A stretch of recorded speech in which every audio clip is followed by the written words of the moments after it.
Yung akala natin dati na imposible nang malinis ang ilog na ito dahil sa mga naglulutangang napakadaming basura at nakakasulasok na amoy nito. Pero tingnan nyo naman po ngayon, ito na yung ating Ilog Pasig ngayon.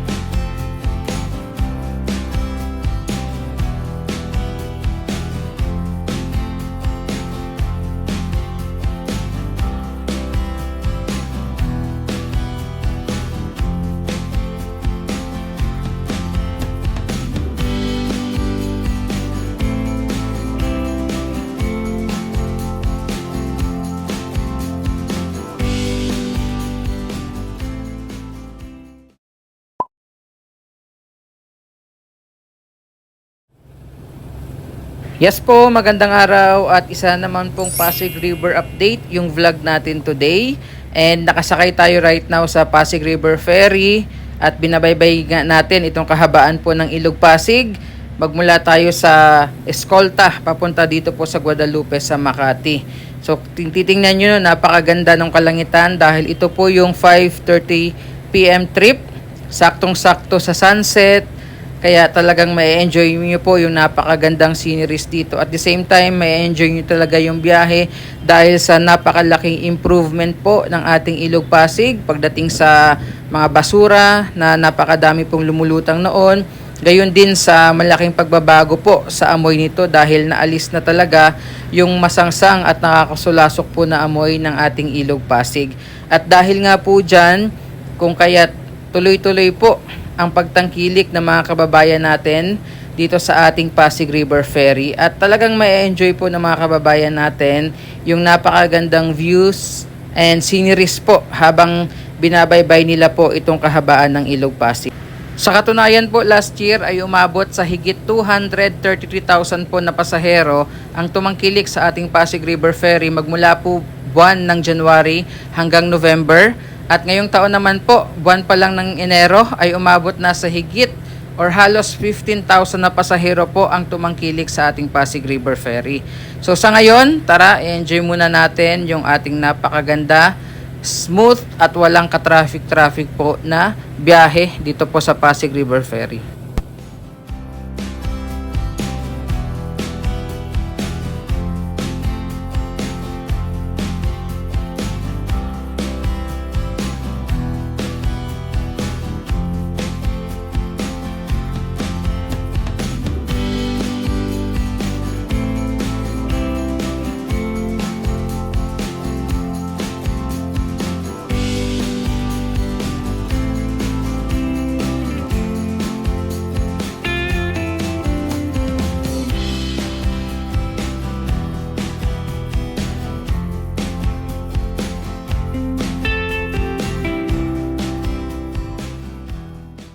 Dahil nga po sa patuloy na paglobo ng mga tumatangkilik ng mananakay kung saan po nakapagtala ng halos 254,000 na pasahero last year ang ating Pasig River Ferry Service ay magkakaroon po ito ng major upgrade ngayong taong 2024 at ilan nga po sa mga plano niyan ay ang pagdadagdag ng additional 3 stations po sa ating Pasig River Ferry Service. Isa po dyan ay ang station sa Intramuros sa Maynila, pangalawa po ay sa Bridgetown sa Pasig City at ang pinakahuli po ay sa Marikina City.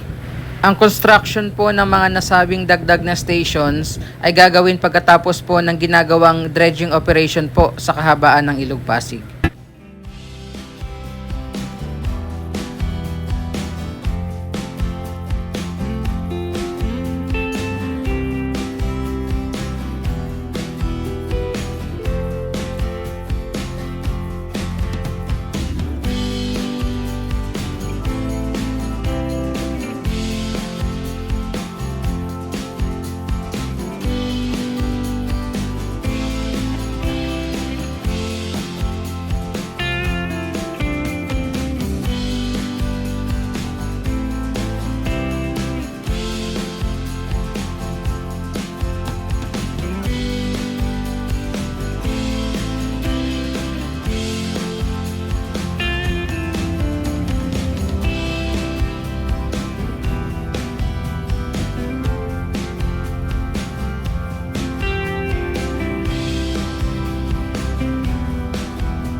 Dahil nga po sa lumalalang traffic dito sa Metro Manila, gayon din sa patuloy na pagtaas ng pamasahe, ay talagang napakalaking tulong po itong alternatibong transportasyon, ang Pasig River Ferry Service.